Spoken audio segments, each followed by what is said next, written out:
Guys, welcome back to Janice Budgets. This channel is about following me on my journey to becoming financially independent and budgeting in Cebu. So I've got big news for you guys. This year, we were supposed to do this at the beginning of the year, but it was just floating in my mind. I always want to do it, but I have to consult with Raf since we're both combining our incomes. We have a plan that we were going to do in 5 years. As you can tell, it's a travel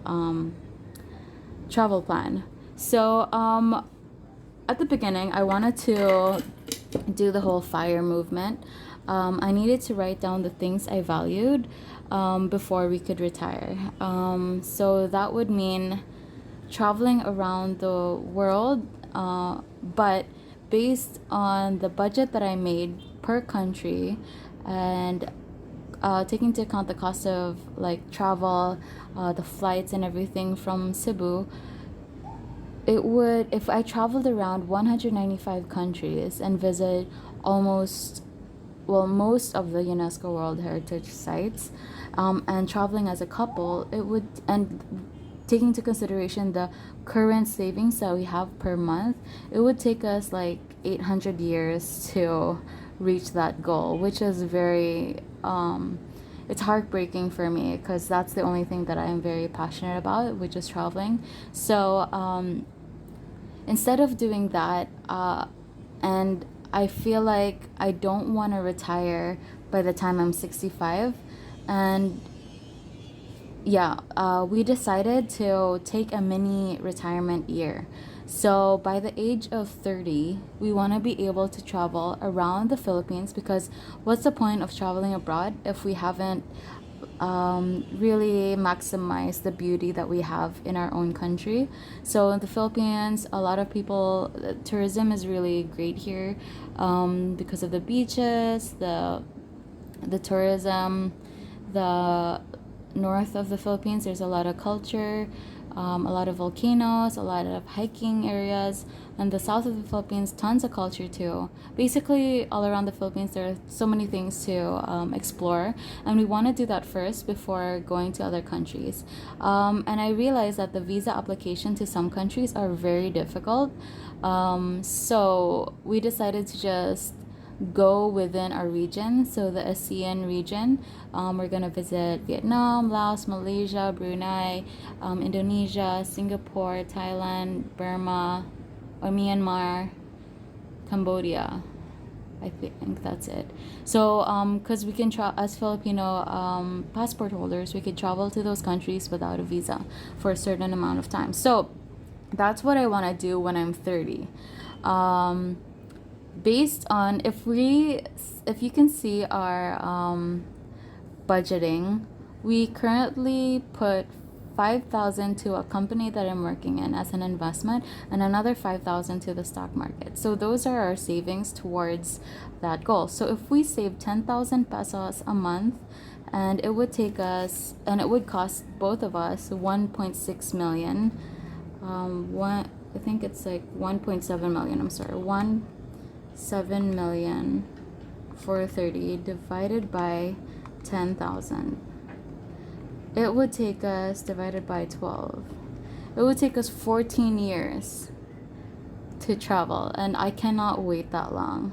So we decided to aim and travel in the next 5 years, because I'm going to be 30 years old, and I feel the pressure from relatives and friends and my parents to get married and settle down. And I know for certain that I'll be settling down with Ralph. We've already had the talk, and we already decided that even if we did get married or we did not, like, it wouldn't change how we feel towards each other. It would just make things more official, make things more legal. We could put our assets together and everything. But other than that, we already feel like we're a married couple, because we're already living together. We're very domesticated. We already understand like the ups and downs of our personalities. So we've already gone through the hard parts of like a marriage or whatever. But I feel pressured now. So I told my parents that I want to travel around with Raf for a year, and I feel like traveling with your partner, it will really show who you guys are to each other, you know, because there'll be times where you're in a bus for 12 hours, you arrive at like 3 a.m. in the middle of nowhere, and you don't know what to do. So I think that it really brings out who you are when you're traveling, and I really want to see how we both uh, work work around that before we want to get married. So eventually, the plan is after we travel for a year, that's when we decide to get married. And we don't have a wedding budget that we're planning already, knowing that we're gonna be getting married in like 6 years, because we don't really want a big wedding. And even if it's like a civil wedding where we just sign some papers, we're fine with that. I don't want to have such a bonga, such a huge wedding, because yeah, I don't really feel it, and I don't feel like spending so much money on a day that, you know, not many people will remember. I think this is my experience with weddings in the Philippines. Maybe it's not just me, but when you go to a wedding, there are some people who are there only for the food, and you can really tell the place is filled in the beginning, but towards like right after dinner, everyone's gone. So it's like you're not really there to value the couple and see their union and whatever. You just leave right away. And I really only appreciate the people who went to church and the reception, because there's some people that just go to the reception, get the cocktails, get the food, and leave. So yeah. What am I doing? So I actually made this video yesterday. It's already a Tuesday. I made this video yesterday prior to cashing my stuff, cashing my envelopes. But when I re-edited my video, I realized that there's some things I left out and some things I said that maybe would have you know, a second meaning behind it, and it would be miscommunicated. And I'm sorry, it's already been a few minutes and all you see is my hand movement. So this is just basically me talking, podcast-ish.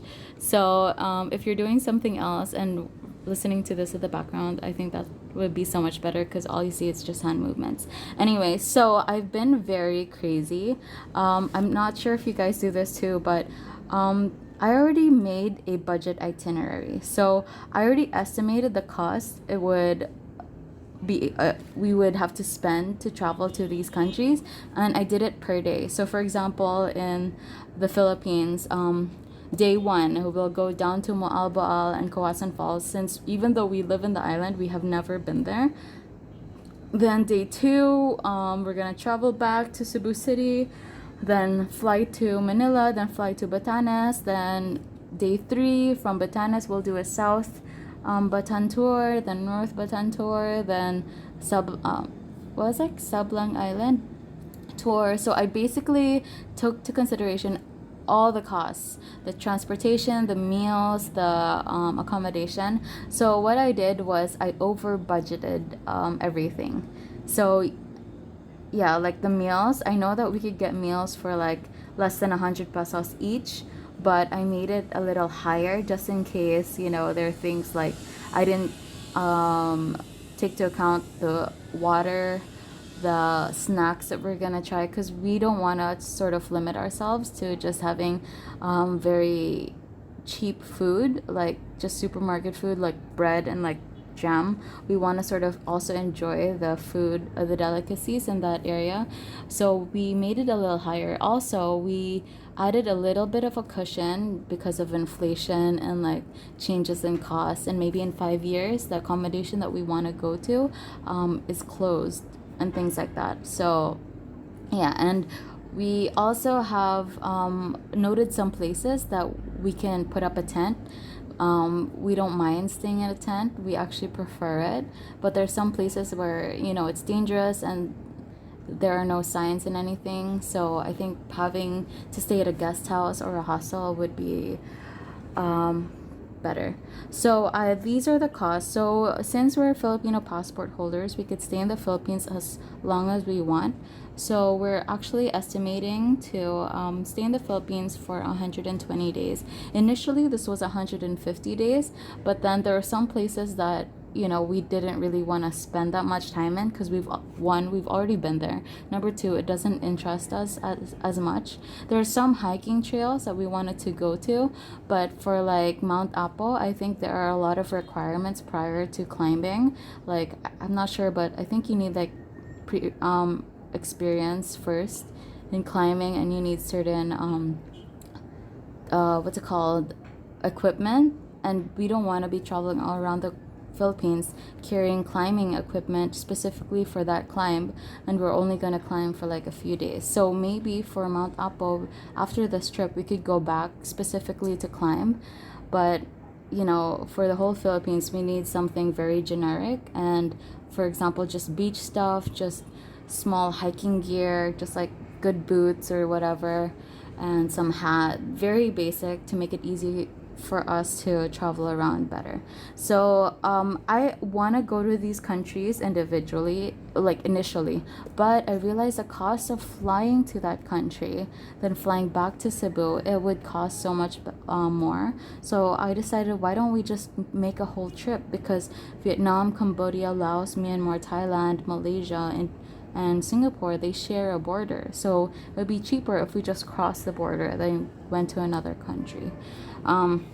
Yeah, so Vietnam, Filipino passport holders can stay in Vietnam for 21 days, and it would cost us around 132,000. So I lived in Vietnam for 15 years, and this is so easy. I've done a whole Vietnam tour, maybe one by myself and another one with family.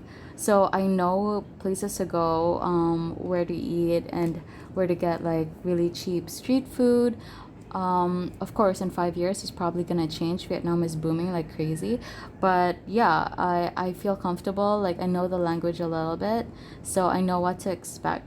For Cambodia, I know a little bit. I've been to Phnom Penh a couple of times to do the visa run, and then I went to Siem Reap like twice, I think.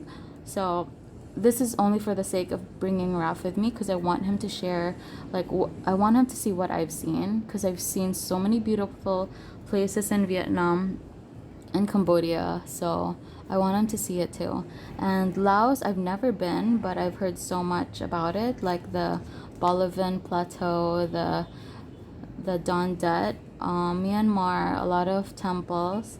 Thailand, north of Thailand, I've never been to, like Chiang Mai, Chiang Rai, and Pai. So that's something I'm looking forward to. I've been to Bangkok a couple of times and Phuket a couple of times, so I want Raf to see that too. Malaysia, I've been to Malaysia for Phobisia. It's like the Southeast Asian Games, when I was in primary.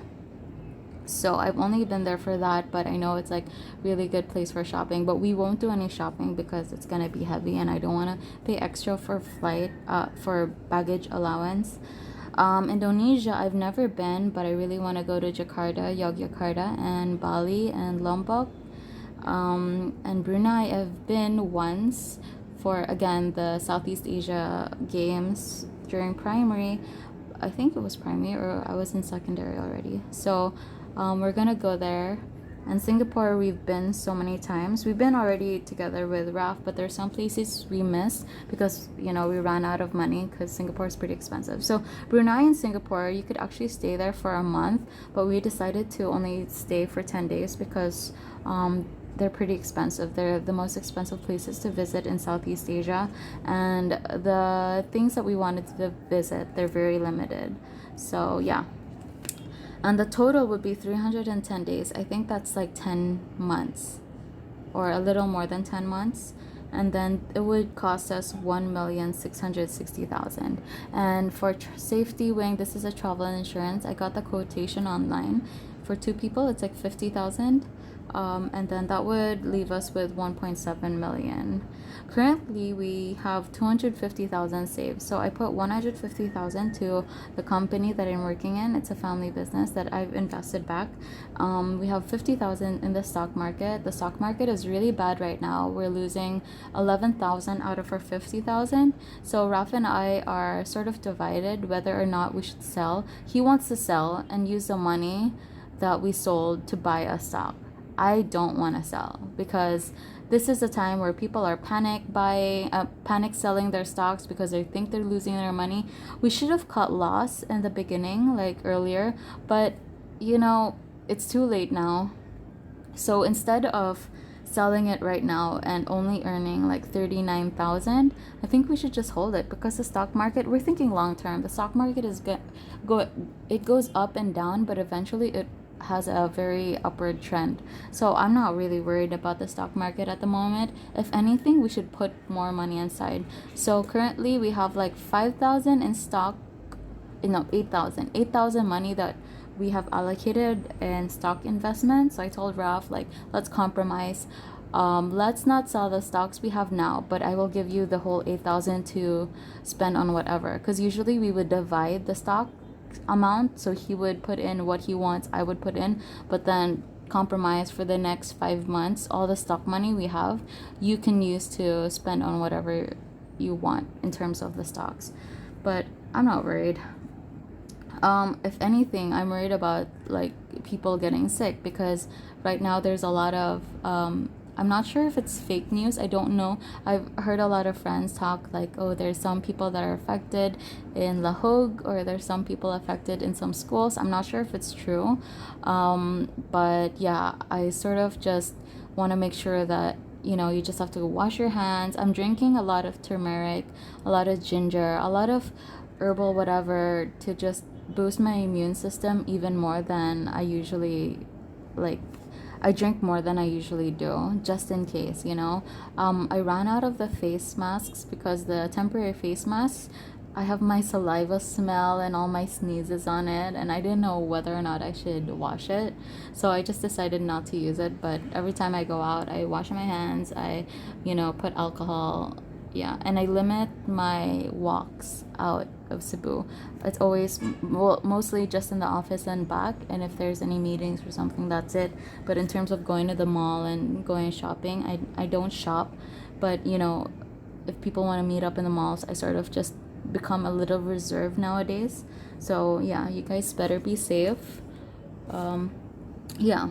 So the 50,000 I've invested in another company. So total is 250. I know for certain that these companies will grow in the next 5 years. So I'm not really worried about putting money aside for that. Okay, so if I take out the 170,000 to the money we've saved, we only need to save 1.4 million in the next 5 years, which is a savings of 24,000 a month, which is a 297,000 savings per year. So Ralph actually he's a barista and he just got a pay increase.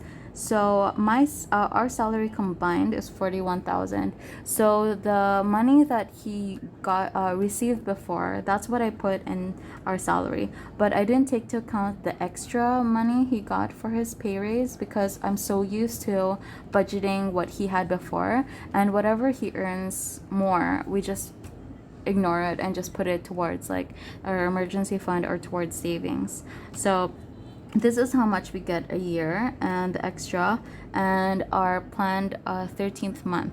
So that is a 572,000 that we're earning every year. This is not including money from other investments. I have a lot of other things going. I also have some hobbies that I'm earning a little bit per month from. There are also other things that we just buy and sell, just like some old clothes or things that we receive and we don't really use, so might as well just sell it for a little bit more. So it does not count that income. So just to be very conservative, that's the word of the day, very conservative. So with that, if we're earning 572,000 a year, this is how much we are spending per month and per year. So for our rent, we have 7,000. If you see from my previous videos, you already know this. Birth control 500. This is very important because I do not want to have a kid yet. I know more people taking birth control pills than having an IUD. So I don't really know whether or not having an IUD is better in the long term, like for my body and for my because the birth control pills that I'm taking, it has affected me physically, and sort of more, I get more crazier. Is that a thing? Is that grammatically correct? I get crazier. I get more emotional, I guess. If during that period when I'm taking my birth control, maybe it's the hormones or anything. So our Wi-Fi and Netflix is 2,000. We cannot let go of this because we really need Wi-Fi. And the Netflix is really cheap, so um, it really encourages us to stay home because there are really nice movies and shows, so we don't want to go out. So laundry is 2,000. We tried to lessen this the past few months, but we really cannot let go of our laundry because we go to the gym a lot, and we sweat, and I don't want to wear my gym clothes again because it's just not sanitary. Water, I don't want to like save 10 pesos from the water because water is a necessity, and it's very important to have water at all times, so I don't think we should be saving from our water. This is drinking water bill. Our bunnies, so we only have one bunny right now, Pepper. 500 pesos is really good. We saved a little bit to take her to the vet. We have a lot of vegetables that we feed her that she really loves. So it's really, we don't really need to increase or decrease this amount. So our grocery, we put 5,000 per month. We decided to just deduct 1,000 from this amount to put towards our goal, our ASEAN 2025 goal, and 4,000 left for grocery. For the past few months, I've been going to the farm, and the next few months I'll be staying in the farm more often. So having a grocery budget this high, I don't think it's necessary. And plus, I'm trying to shift to a more plant-based diet.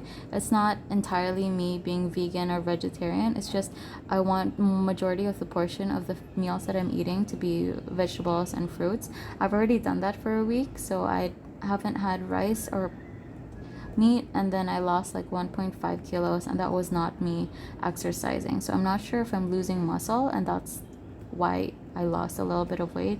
But yeah, I think it really helps me physically. I feel so much better, and I haven't had dairy products for the past week. And just yesterday, Raf cooked this really delicious meal with cream, and the whole night I was like gassing, my tummy was bloated, I just didn't feel so good. So I think it's very clear. I don't even have to go to the doctor to know that I'm lactose intolerant. Yeah, so no more dairy products. And buying vegetables and stuff, it's not as safe because you don't know where they come from. You don't know if they're like, tons of pesticides and everything. But I guess just to prevent it, we're just gonna soak it in baking soda just to make sure. I mean, it's better than having meat. I mean, I just prefer staying in the farm, but it's not realistic coming back and forth to the farm every week. So date night, we decided not to put date night. Initially, this was because we wanted to, enjoy our time, go out and have a really nice dinner, fancy schmancy. But we enjoyed eating at home more often. Ralph loves to cook, and we just watched like an episode of The Office. It's the only time that we have together. Either we'll share a lunch or share dinner, depends on the day. We're very busy, so we don't really want to go out. If anything, if we go out, we feel guilty knowing that we could have cooked this home for like 1/4 of the price. So like we would usually buy shrimps at the shop, and it was like 400 pesos, and then buying shrimps in the market was like 200, 250, and then all we did was just put butter and garlic, and it's like amazing already. And we have more. So no more date night, and we're fine with that. So we each get 6,000 pesos for our allowance every month. Ralph can use it for whatever. After my friend's wedding this April, I am putting all my 6,000 towards the ASEAN trip because this is something that I've always wanted to do when I was younger. So I don't mind putting all the money towards that. What do I do if I want to go out with friends or if I want to eat or spend? I recently realized that I have a meal allowance from the company, which is 100 pesos a day, and regardless if I spend it or not, I still get 100 pesos. So I will try as much as possible to eat more from home, just baon, maybe just put like oatmeal and banana, and then so I can save that 100 pesos I can use on my personal spending. Of course, I'm probably gonna spend a little bit of this, but I'm just trying to limit it as soon as possible. So 6,000. I've also agreed with Ralph that there are some stocks that I want to buy that he does not agree with. So since this is my savings, I will put this to the stocks that I want. So he has no say towards that. For the stocks of 5,000 that we both share, like I said, for the next 5 months or so, he can choose whatever he wants to spend on that as long as we don't sell what we have now. For companies, 5,000. I will get this eventually in a few years because the company is growing slowly, and it's really great that we're not as affected yet by the coronavirus. So the sales is we've had our highest sales last month in a certain distribution, so we're very happy about that. We're not as affected with coronavirus yet, or simbako lang, like I don't want to jinx anything, but yeah, I'm really happy that it's going well. Our emergency fund is 3,000. Yeah, that's Ralph's extra. Then we put 500 towards Mama R, so Ralph's mom.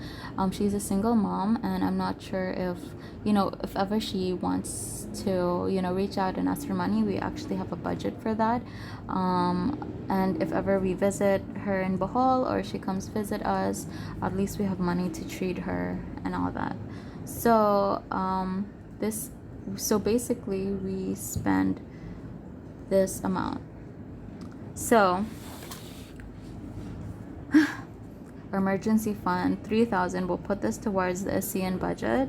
Company 5,000. ASEAN budget stock, ASEAN budget, date night, ASEAN budget. We'll decrease the rent from 7,000 to 6,500 because the reason why the past few months it's been a little it's between 6,500 and 7,000 is because we had a water leak and we didn't realize it. Well, we did realize it, but we didn't do anything about it until we saw the water bill. So we fixed the bidet right away, and then now the bill has been only like 6,000 or less than 6,500.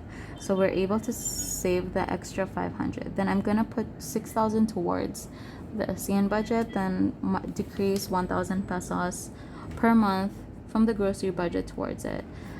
So that means per year, out of the 572,000, we will be saving 302,000. 500. Let's see how much that is in percentage. 10. So we'll be saving 52% of our income. So Raf and we're not earning as much, so I don't think we have an expense problem. I think we have an income problem. So I know for certain that in the next 5 years we will increase our pay with the jobs we're having, or if we look for other jobs. I know that this won't be forever, but I know that like in 5 years the inflation is gonna it's a real thing. This cost is gonna be different. So I just hope that the money we put towards the stock market is really gonna grow every year, because but this is very time sensitive, so we need to save as much as possible in 5 years. So this is very conservative, that we will put 302,000 towards that goal. If we increase our income, we increase our savings towards the ASEAN. So we won't be increasing our lifestyle, because this is like set in stone already. If we reach our 1.4 million goal earlier than 5 years, we won't travel yet. We will make sure that we travel by January 25, 2025. That's our goal. If we don't reach that goal, 1.4 million, maybe there were unexpected expenses. Of course, I didn't consider like if we broke our phone, or we need to replace our computer, or we need to have all these other expenses. But if ever there's a case that we don't reach this goal in 5 years, at least we'll have like a little, we'll put it off for another few years until we reach that goal. So this is like us putting all our savings towards this 2025 goal. So I work in a family business, and I already sold my soul to the family business. I love what we're doing. I enjoy it, but I love traveling, you know. So I told my parents, I made an agreement that in 5 years, I am going to stop working for a year, and then I'm going to come back. And then they said, okay, no problem, go. They're very supportive, but in 5 years, we have to reach certain milestones in our business. And I've already I've already put that in my brain that I need to reach these milestones. We need to export. We need to open our channels of distribution. We need to have more products. We should professionalize our business, because we're a small family business, and we're already in the edge between a small and a medium-sized business in terms of our sales and in terms of our reach. So we need to sort of make that step before I'm able to take a year off, and I'm very fine with that. At least I've already told my parents what to expect in 5 years. With Raf, he is currently a barista, but he's thinking of, maybe staying for a few more years. But I already told him my plan that in 5 years you have to stop working so we can travel, because I don't think there's a job where you're allowed to take a year off and then come back to the position that you have. Of course, it's a business. They need to find someone to replace you. So between Raf and I'm more passionate about traveling. I think just because I've already had that experience growing up. Raf doesn't have that as much experience, but I've known from the time that we traveled together to Davao, to Singapore, to Camiguin and Siargao, he really enjoyed traveling. So he doesn't have any long-term plans, because this is our shared budget. We shared our income. I don't want to make plans for the both of us if he does not agree with it. It makes me feel guilty. It makes me feel like, I'm not using him, but like I'm taking advantage of, is that a word? What's the term? Like, basta, like, I feel like I'm controlling his income, he feels suffocated. So I told him, like, straight up, are you sure you want to do this? And he said he wants to do it because it makes me happy. It'll also open his mind or anything. But if ever he changes his mind in 5 years, and we save this amount of money, I will tell him, okay, that's fine if you don't want to come, but I will still push through with what I want to do. So we'll split the money. I will use it for traveling for 10 months, and he can use it for something else, which I don't mind, because Raf is my person, and I can't really, blackmail him and tell him to travel with me if that's not what he really wants. Even though that's what I love, I really want to travel with my partner. But if that's not gonna be a thing, I wouldn't mind traveling by myself, because life is short. I don't want to, not do what I'm passionate about just because another person doesn't want to. So that's where we are at the moment. So this is the first week of us putting our money towards this. Of course, we're still building our emergency fund in cash. So after that, we're gonna put everything towards savings, because we don't have any debt. We don't have any mortgage. We're staying at a condo that my parents own, but my siblings don't want to stay here at the moment, I think. So Raf and I are just, staying here. Yeah, but eventually after our travels, we're gonna save up to buy this place from them, so that, because we really like the area, we really like the amenities and everything. So we're thinking of doing that, but after already. So, and we're thinking of making this, if it goes well, we're thinking of making this a thing. Like maybe every 5 years, we'll stop for a year to travel, or just stay at home and do nothing, just like a mini retirement. Because I know I'll be working for the rest of my life with the family business. So that's not going to stop. Like, even if I tell them I'm going to quit, I don't think I'm going to quit. I'm very, already involved with the company that there really is no chance of me quitting. But I don't mind, because I like how the business is, and I'm very passionate with the direction that my dad's bringing the business to. So I just need to maintain the business. What other things to talk about?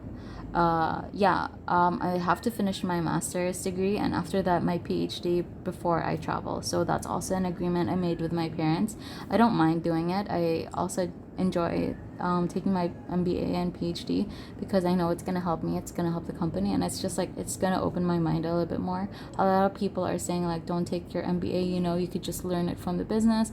But I also wanna take an MBA so that I could validate whether or not we're doing the right thing in the business, because I don't have a background in business, and my dad doesn't have a background in business. So everything that we're doing are mostly assumptions, but they're good assumptions because of my dad's experience working in a company before. But for me, I just want to validate. And